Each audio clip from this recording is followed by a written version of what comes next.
दोस्तों, वीडियो को शुरू करने से पहले डिस्क्लेमर कि वीडियो सिर्फ और सिर्फ एजुकेशनल पर्पस के लिए है। यहाँ पे आपको इन्वेस्टमेंट एडवाइस नहीं दी जाती है, तो वीडियो को देखकर आप सीख सकते हैं और इन्फॉर्मेशन को ले सकते हैं।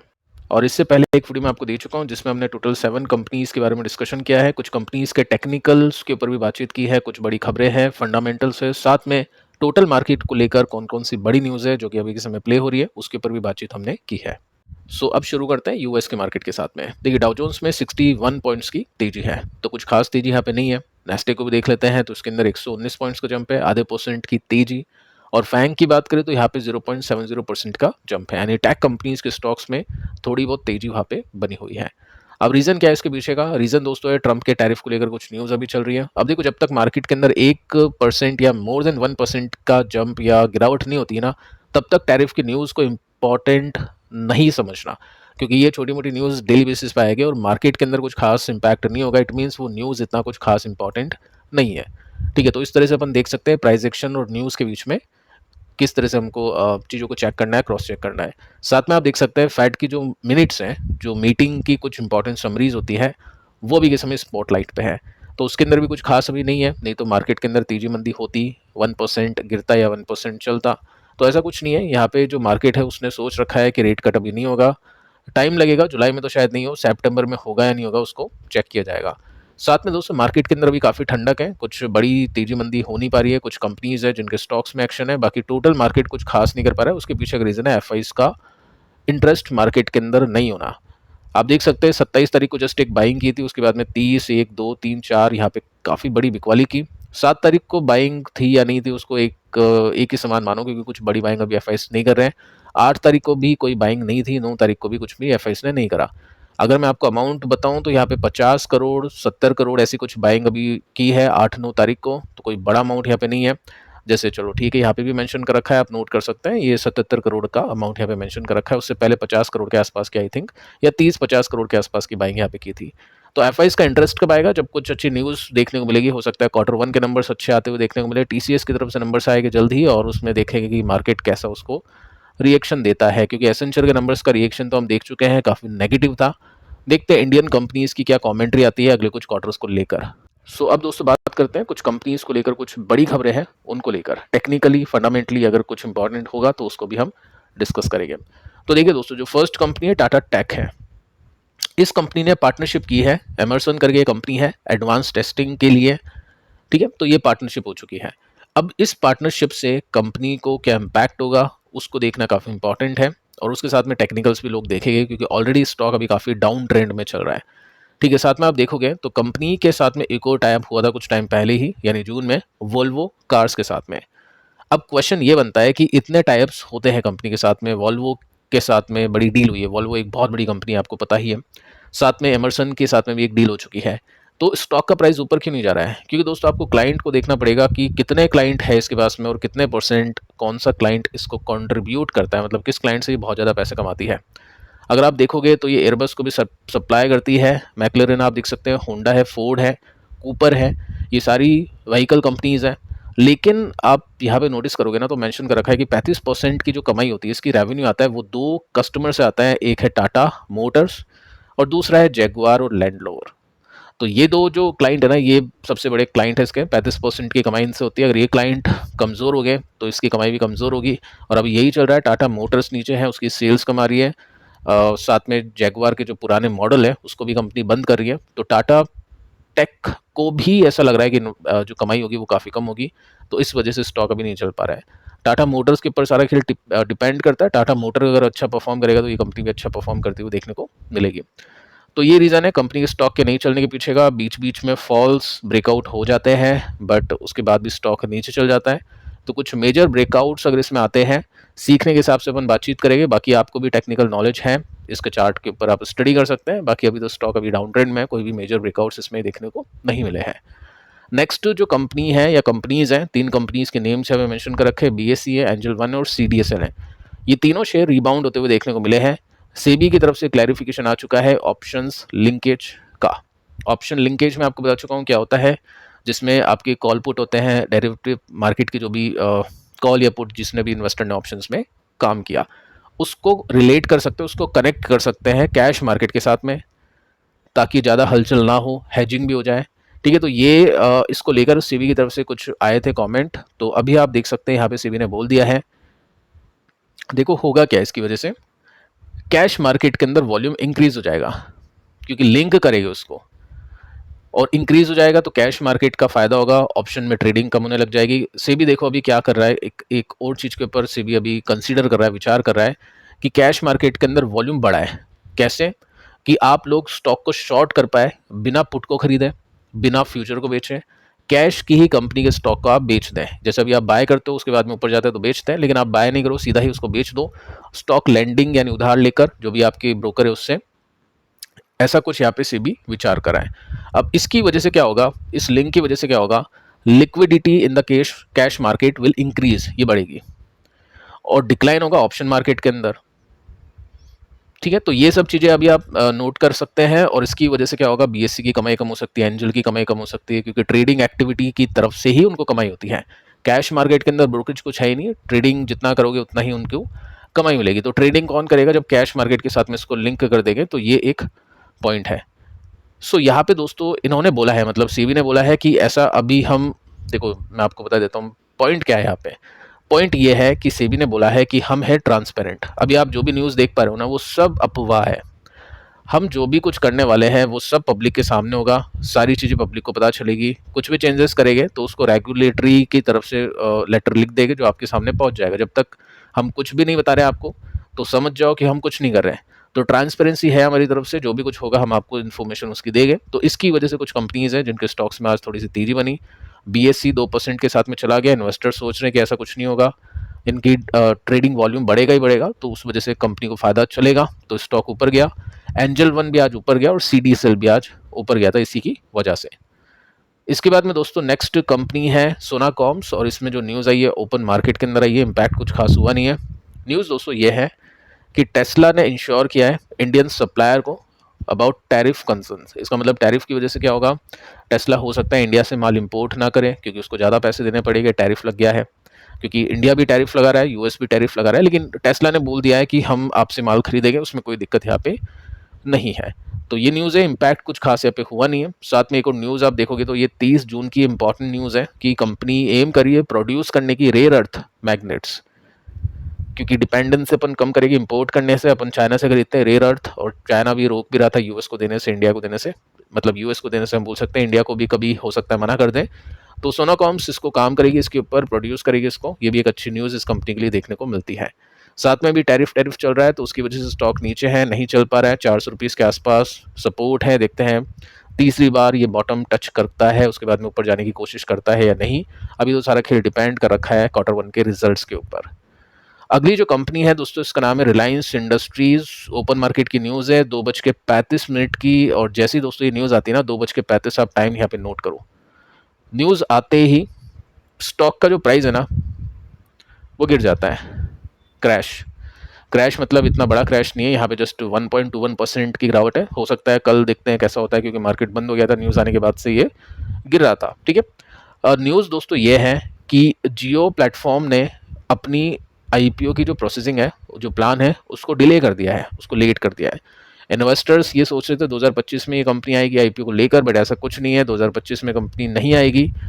इस साल कंपनी नहीं आने वाली है, ये मेंशन कर रखा है। और उसके बाद में मतलब आपने देखा 2:15 के बाद में स्टॉक गिरा था, ये देख सकते हैं 14-15 मतलब 2:15, और न्यूज़ आई थी एग्जैक्टली 2:15-17 पे। ठीक है, तो स्टॉक गिर गया, और ये रीज़न है इस कंपनी के स्टॉक के गिरने का। ठीक है, कोई बड़ी बात नहीं है, कंपनी आएगी, अभी आज नहीं तो कल आएगी। ठीक है, तो स्टॉक का प्राइस इतना है, इतना सही मतलब गिरा है।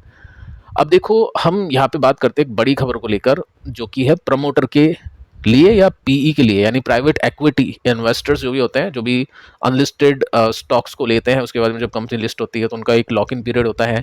वो लॉक इन पीरियड खत्म होने के बाद में जो बेचते हैं अपने प्रॉफिट को बुक करते हैं। ठीक है, न्यूज़ दोस्तों ये आती है, डेटा काफ़ी इंटरेस्टिंग है और डरावना भी है, कि जून तक, जस्ट जनवरी फरवरी मार्च अप्रैल से लेकर जून तक प्रमोटर ने और पीई फर्म्स ने बेचा है $30 बिलियन। ये रुपीस नहीं है, $30 बिलियन रुपीस, डॉलर्स के मतलब स्टॉक्स, इंडियन स्टॉक्स। ठीक है, अब ये रेड फ्लैग है क्या रिटेल इन्वेस्टर्स के लिए, क्योंकि होता क्या है नॉर्मली जब प्रमोटर बेच के जाते हैं देख सकते हैं नॉर्मली प्रमोटर जब बेचते हैं तो उसको लाल झंडा देखा जाता है, रेड फ्लैग देखा जाता है कि कुछ ना कुछ दिक्कत है वहाँ पे। ठीक है, हरी झंडी नहीं है, लाल झंडी है कि रुक जाओ, इन्वेस्ट मत करो उन कंपनीज में। और यहाँ पे तो कंपनी की बात नहीं कर रहा हूँ, टोटल मार्केट की बात कर रहा हूँ, तो टोटल मार्केट में ही इन्वेस्ट मत करो। ऐसा रेड फ्लैग यहाँ पे इन्वेस्टर्स के लिए है या नहीं है? ये दोस्तों सिग्नल करता है कि कॉन्फिडेंस की कमी है कंपनी के प्रमोटर्स में, क्योंकि उनको फ्यूचर के बारे में ज़्यादा पता है, वो एग्जीक्यूट करते हैं चीज़ों को, एग्जीक्यूशन करते हैं, तो उसको ज़्यादा पता है प्रमोटर्स को। तो जब वो बेच के जाएंगे तो इट मीन्स कंपनी हो सकता है कुछ खास नहीं करे, ऐसा नॉर्मली माना जाता है। आगे चलते हैं। साथ में दोस्तों आप देख सकते हैं कि यहाँ पे एफआईज ने भी बेचा है $11 बिलियन का माल बेच दिया, स्टॉक्स बेच दिए, लेकिन still Indian stock market positive perform कर चुका है वाईटी डे, यानी इस साल के शुरू से लेकर अभी तक 7% के रिटर्न्स दिए हैं पॉजिटिवली। रीज़न क्या है? आप लोग, हम लोग, रिटेल इन्वेस्टर्स, इन्होंने काफ़ी अच्छी बाइंग की है, चाहे वो डायरेक्ट स्टॉक्स में हो, चाहे वो एसआईपी के थ्रू हो, चाहे वो लमसम इन्वेस्टमेंट के थ्रू हो। जैसे आपको पिछले वीडियो में डेटा मैंने आपको दिया था काफ़ी इंटरेस्टिंग कि कितना क्या एयूएम बढ़ा है, लार्ज कैप में इन्वेस्टिंग हुई है, स्मॉल में हुई है, मिड कैप में हुई है, एसआईपी बड़ी है, घटी है, तो सब चीज़ें आपने देखी होगी। उसके अंदर आपने देखा है कि रिटेल इन्वेस्टर्स की पकड़ अभी मार्केट के अंदर काफ़ी मजबूत है। डीआईज बहुत अच्छी बाइंग करी, जिस वजह से यहाँ पे चीज़ें इस तरह से चल रही है। आज के दिन भी आप देखोगे एफआईज ने 70 करोड़ लिया, डीआईज ने ज़्यादा लिया था। ठीक है, कल के दिन भी कुछ ऐसे डेटा था। अब देखो यहाँ पे है क्या, कौन कौन से प्रमोटर है और पीई वेंचर्स हैं जिन्होंने स्टेक बेचे हैं। देखो लार्ज एग्जिट यहाँ पे देखने को मिला है भारतीय एयरटेल के अंदर, प्रमोटर ने थोड़ा बेचा होगा। बजाज फाइनेंस को भी बेचा है, हिंदुस्तान जिंक को भी बेचा है, इंडिगो एविएशन को भी बेचा है, वी मार्ट को भी बेचा है पिछले 2 महीनों के अंदर। ये बैट है इनसाइडर, यानी आईटीसी का प्रमोटर काइंड ऑफ आप मान सकते हैं, वेंचर कैपिटलिस्ट की तरह इसको देख सकते हैं। इसने भी आईटीसी को बेचा है। बड़ी बात दोस्तों ये भी आपने देखा होगा, अभी कल परसों मैंने न्यूज़ आपको बताई थी कि रिलायंस इंडस्ट्रीज ने भी एशियन पेंट्स के स्टॉक्स को बेच दिया। रिलायंस के पास भी एशियन पेंट्स के स्टॉक्स है, ठीक है, तो ये भी बेच दिया। आगे चल के देखते हैं कि क्या मतलब रिटेल इन्वेस्टर्स को चिंता करनी चाहिए। अब देखो आपको ये देखना पड़ेगा कि जो भी बिकवाली हुई है उसके पीछे का रीज़न क्या है। जब भी कोई प्रमोटर बेच के जाता है हम देखते हैं रीज़न क्या है। क्या उसको 75% की होल्डिंग को कम करना है रेगुलेशंस की वजह से? तो कोई रीज़न नहीं है। क्या उसके पर्सनल रीज़न से कुछ? तो भी कोई इशू नहीं है। फिर अपन देखते हैं बेचा है तो एफआईज ने लिया है या नहीं लिया है, वो सब चीज़ें अपन देखते हैं। तो ये सारे ड्राइवर्स इन्वेस्टर्स को देखने पड़ेंगे। अब देखो इन्वेस्टर सोचेगा कि ये डिस्ट्रेस है मार्केट के अंदर, मतलब प्रॉब्लम है मार्केट के अंदर, तो यहाँ पे दोस्तों बताने की कोशिश की है कि ये स्ट्रैटेजिक लाइफ साइकिल एग्जिट है, ये कोई स्ट्रेस या डिस्ट्रेस का साइन नहीं है। पी फर्म्स जो भी होती है ना, वो अपने इन्वेस्टमेंट साइकिल के हिसाब से इन्वेस्टिंग करती है और उसको मोनेटाइज कर लेती है 7 से लेकर 5 साल के अंदर। यानी जो भी 5 साल पहले इन्वेस्टिंग की होगी नॉर्मली ये बेच जाते हैं, 3 साल का लॉक इन होता है, उसके बाद में थोड़ा सा रख लेते हैं या फिर बेच के निकलते हैं। 5-7 साल में इनको करना होता है, ग्रोथ निकालनी होती है, उससे ऊपर ये नहीं जाते हैं। उससे फिर बाद में वो दूसरी कंपनी देखेगी पैसे निकाल के जिसमें ग्रोथ अभी चल रही होगी। ठीक है, तो ये इनकी साइकिल होती है, उस हिसाब से ये बेच रहे हैं। अभी आपने देखा काफ़ी सारी कंपनीज लिस्ट हुई है, काफ़ी सारे आईपीओज आए हैं, तो उसकी बिकवाली यहाँ पे देखने को मिली है। सेकंड दोस्तों आप देखोगे ना तो यहाँ पे मेंशन कर रखा है कि प्रमोटर ने भी यहाँ पे कैपिटलाइज किया है, प्रॉफिट्स बुक किया है, जो भी अपनी वैल्यूएशंस को देखते हुए। अब उसके रीजंस क्या हो सकते हैं? पर्सनल होल्डिंग्स को डाइवर्सिफाई करना, एक ही कंपनी के स्टेक है, जैसे रिलायंस खुद एशियन पेंट्स में भी इन्वेस्ट करके चलता है। ठीक है, तो ये लोग भी डाइवर्सिफाई करते हैं। अपने कर्जे को चुकाना, फंड न्यू वेंचर्स, कुछ नए बिजनेस के अंदर पैसे डालना, तो ये सारी चीज़ इन्फॉर्मेशन मिल जाती है। तो वही चीज़ें अपन डिस्कस करते रहते हैं, किसी ने कुछ बेचा है तो उसके पीछे का रीज़न क्या है। अभी भी मैं आपको 2 कंपनीज बताऊंगा जिसमें भी एग्जिट हुआ है, बड़ी बिकवाली की है कंपनीज के प्रमोटर ने। ठीक है, तो यहाँ पे आप नोट कर सकते हैं कि मेंशन ये कर रखा है कि ऐसी कोई दिक्कत वाली बात नहीं है। साथ में आप देखोगे तो दिक्कत होती तो डीआईज खरीदते थोड़ी ना, उनको भी पता है फंडामेंटल्स के अंदर क्या इश्यूज है क्या नहीं है। तो डीआईज ने तो 28,000 करोड़ की बाइंग कर दी जून के अंदर ही, और काफ़ी अच्छी बाइंग की है। वैसे भी बाकी सब चीज़ों को देखे प्रमोटर ने बेचा है तो मोस्टली डीआईज ने लिया है उसको। 4 बिलियन की प्रमोटर ने जो भी ऑफलोड की है सब कुछ डीआईज ने उसको लिया है। ठीक है, तो ये सब चीज़ें आप नोट कर सकते हैं। साथ में दोस्तों आप देखोगे तो यहाँ पे एक्सपर्ट ने बोला है कि 30-40% जो भी कैपिटल रेज की है वो प्रमोटर ने री इन्वेस्ट किए मार्केट के अंदर, यानी मार्केट से बेचा है तो वो मार्केट में ही इन्वेस्ट कर दिया, तो मार्केट के अंदर कोई दिक्कत नहीं है, ऐसे यहाँ पे बोलने की कोशिश है। साथ में दोस्तों मेंशन कर रखा है कि इन्वेस्टर्स को अपनी सिप्स, अपना लॉन्ग टर्म गोल, अपना इन्वेस्टिंग वो कंटिन्यू करना चाहिए। और डीआईज अभी अच्छी खासी बाइंग कर रही है। देखो वैल्यूएशन ऊपर है नो डाउट, बट बार बार एंट्री एग्जिट के अंदर कोई सही नहीं जाता है, टिकना पड़ता है मार्केट के अंदर। और या तो फिर आप पीई इन्वेस्टर की तरह काम करो। वो क्या करते हैं, वो प्राइस स्टॉप लॉस तो लगाते ही लगाते हैं कि 100 रुपीज़ पर स्टॉक लिया तो इसको मैं होल्ड करूंगा 80 तक, उसके बाद निकलूंगा लेके मैं जो भी होगा, ठीक है। और साथ में वो टाइम स्टॉप लॉस भी लगा देते हैं, जैसे 3-5 साल में मेरे को ग्रोथ निकालनी है, तो ऐसे करके आप ट्रेडर हो तो पोजिशनल ट्रेडर हो तो कुछ महीनों का, कुछ क्वार्टर का, स्विंग ट्रेडर हो तो कुछ हफ्तों का, लॉन्ग टर्म इन्वेस्टर हो तो 1-2 साल का। क्या आपको लग रहा है कि 1-2 साल में कुछ मुझे नहीं मिला, मतलब मुझे ग्रोथ नहीं मिली जितनी मुझे चाहिए थी, तो मैं निकलूंगा, उसके बाद में कुछ और कंपनी देखूंगा, या तो ये, या फिर लॉन्ग टर्म गोल के हिसाब से इन्वेस्टिंग की जाती है। ये शॉर्ट टर्म बिल्कुल कुछ ही दिनों के अंदर एग्जिट एंट्री या फिर मार्केट के हिसाब से प्लस माइनस वो करोगे तो फिर कुछ खास मिलेगा नहीं। अपनी स्ट्रैटेजी के ऊपर आपको टिकना चाहिए। अब देखिए, इसी के साथ में हम डिस्कस करते हैं कि एशियन पेंट्स ने बेच दिया अपना पूरा स्टेक एक्जो नोबल इंडिया के अंदर, जो कि टोटल 754 करोड़ रुपीस का है। अब एशियन पेंट्स एक्जो को बेच रहा है, रिलायंस एशियन पेंट्स को बेच रहा है, ठीक है। तो ये सब चीज़ें चल रही है मार्केट के अंदर। इसी वजह से डेटा बहुत ही डरावना था कि $30 बिलियन की बिकवाली कर दी अभी अभी कुछ ही टाइम के अंदर प्रमोटर ने और पी वेंचर्स ने। अब देखिए यहाँ पे हुआ क्या है कि JSW पेंट ने अक्वायर किया है एक्जो नोबल का 75% स्टेक। तो मतलब नहीं, एशियन पेंट का राइवल है वो तो वैसे भी JSW पेंट, तो क्यों ही इसको रखें। तो इस वजह से बेच दिया इस कंपनी के स्टॉक्स को एशियन पेंट्स ने। आप देखोगे तो यहाँ पे पेंट सेक्टर के अंदर मेजर सेलिंग चल रही है, इन्वेस्टमेंट को रिडीम किया जा रहा है, बेचा जा रहा है। रिलायंस ने बेच दिया सबसे पहले एशियन पेंट्स का 5% के स्टेक 2 ब्लॉक डील के जरिए इन्होंने ले लिया, SBI फंड ने, ICICI म्यूचुअल फंड ने, और अभी एशियन पेंट्स ने बेच दिया। तो पेंट सेक्टर के अंदर ग्रोथ अभी थोड़ी कम लग रही है क्योंकि कंपटीशन बहुत ज़्यादा हो चुके हैं, डिमांड इतनी नहीं बढ़ रही जितनी सप्लाई बढ़ गई है। तो सप्लाई बढ़ेगी तो डिमांड कम होगी, तो ऑब्वियस है प्रॉफिट कहाँ से निकलेगा कंपनीज का, क्योंकि प्लेयर जब बहुत ज़्यादा हो जाएंगे तो फिर वो सैचुरेशन पॉइंट के ऊपर पहुंचने की कोशिश होती है। तो इंडिया अगर ग्रो करेगा बहुत ज़्यादा स्पीड के साथ में, तब जाके कंपनीज बहुत अच्छा कर सकती है। देखते हैं दोस्तों आगे चल के कौन किससे जीतती है, किसका कितना मार्केट शेयर आगे पीछे होता है। एक्जो नोबल ने अंडर परफॉर्म किया, जैसी न्यूज़ आती है स्टॉक नीचे गया। एशियन पेंट्स की बात करें तो उसने परफॉर्म किया है, प्लस में क्लोज किया है। एक्जो नोबल का चार्ट आपके सामने है। अब देखो इसमें कंसिस्टेंसी भी है, रिटर्न स्लो है लेकिन स्टॉक नीचे नहीं है। रीज़न 38 का पी। तो एशियन पेंट्स का भी पी अगर 38 का होता तो वो भी चलता। अभी कितना पी है एशियन पेंट्स का, 65, डबल के आसपास। तो ग्रोथ भी वैसी देनी पड़ेगी, या मार्केट या तो 50 के नीचे इसको लेके जाएगा काफ़ी टाइम तक के लिए, उसके बाद में चलेगा। जैसे बजाज हाउसिंग फाइनेंस के अंदर अपन देख चुके हैं, ऑलरेडी स्टॉक काफ़ी ऊपर चला गया था, वैल्यूएशन काफ़ी एक्सपेंसिव थी, फिर वो ग्रोथ के साथ में मैच किया, मार्केट ने उसको नीचे लेकर आ रहा है, 45 के आसपास हो चुकी है, हो सकता है थोड़ा और कम करें। तो सेम सिचुएशन एशियन पेंट्स में भी देखने को मिल जाएगी। तो पेशेंस अगर इन्वेस्टर के हाथ में होगा, बाय ऑन डिप करेगा और टाइम देगा, तो ऐसी कंपनी में पैसे बनते हैं, नहीं तो काफ़ी टाइम लगेगा ऐसी कंपनीज को रिकवर करने में। ईज माई ट्रिप देख सकते हैं, यहाँ पे भी एक न्यूज़ है। पहले तो आप ये देखो कि कंपनी 25 जून को इन्फॉर्मेशन देती है कि कंपनी इन्वेस्ट कर चुकी है 600 मिलियन रुपीस 30% स्टेक खरीदने का रोलिंस का, ठीक है।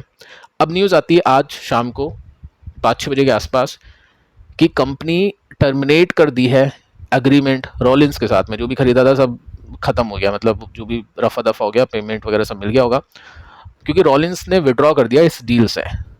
स्ट्रैटेजिक मिसअलाइनमेंट करके कि हम मैच नहीं कर पा रहे आपकी स्ट्रैटेजी के साथ में, ठीक है। तो इस कंपनी के साथ में उल्टा ही उल्टा होते जा रहा है। 10 रुपये का स्टॉक पहुंच चुका है। ट्रैवल के अंदर लॉन्ग टर्म कंसिस्टेंट किसी ने ग्रोथ अभी तक दी नहीं है इंडिया के अंदर। लग रहा था इस कंपनी के अंदर कुछ हो सकता है क्योंकि कंसिस्टेंसी बहुत अच्छी थी, प्रमोटर का जो एक तरह से फोकस था इस कंपनी को लेकर बहुत अच्छा था। बट उसके बाद में क्या हुआ, कंपनी का स्टॉक ऑल टाइम हाई गया, प्रमोटर का फोकस चेंज हुआ, प्रमोटर ने दूसरी कंपनीज बनाना शुरू कर दिया अननेसेसरी। जब आपके पास में एक लिस्टेड कंपनी है, बूटस्ट्रैप कंपनी है, जमीन से आपने स्टार्ट किया उसको बिना फंडिंग के, तो फोकस करना चाहिए उसी कंपनी के साथ में। लेकिन जो इस कंपनी के फाउंडर है निशांत पित्ती, उन्होंने कंपनी के स्टॉक्स को बेचा और वो पैसे किसी और बिजनेस के अंदर वो लगा रहे हैं। अभी भी आप देखोगे तो एक न्यूज़ के अंदर आप नोट कर सकते हैं, जो 4 जुलाई की न्यूज़ है कुछ दिन पहले की, कि इन्होंने 95 करोड़ रुपीज़ के स्टॉक्स गिरवी रख दी है पर्सनल यूज़ की वजह से। अब 95 करोड़ रुपीज़ का क्या पर्सनल यूज़ होगा आई डोंट नो, लेकिन इस तरह की जब भी न्यूज़ इन्वेस्टर देखेगा तो स्टॉक के अंदर नेगेटिवली ही रिएक्शन आता है। तो स्टॉक अभी अंडर परफॉर्म करा है, एक साल के अंदर 50% नीचे, कोई भी रिकवरी का संकेत यहाँ पे नहीं है। लोग एग्जिट पे एग्जिट यहाँ पे करते जा रहे हैं, जो भी time stop loss, price stop loss के साथ में काम करते हैं। बाकी देखते दोस्तों कितना टाइम लगता है यहाँ पे चीज़ों को चेंज होने में। तो फिलहाल दोस्तों इस वीडियो में इतना ही। इससे पहले की वीडियो को भी आप देख लेना, ये भी आपके लिए काफ़ी इंपॉर्टेंट है। 7 कंपनीज़ के ऊपर बातचीत की है, साथ में कुछ इंटरेस्टिंग डेटा भी हमने यहाँ पे डिस्कस की है मार्केट को लेकर। तो फिलहाल आज के लिए इतना ही, मिलते हैं कल किसी और वीडियो में किसी और इन्फॉर्मेशन के साथ। तब तक के लिए शुभ रात्रि।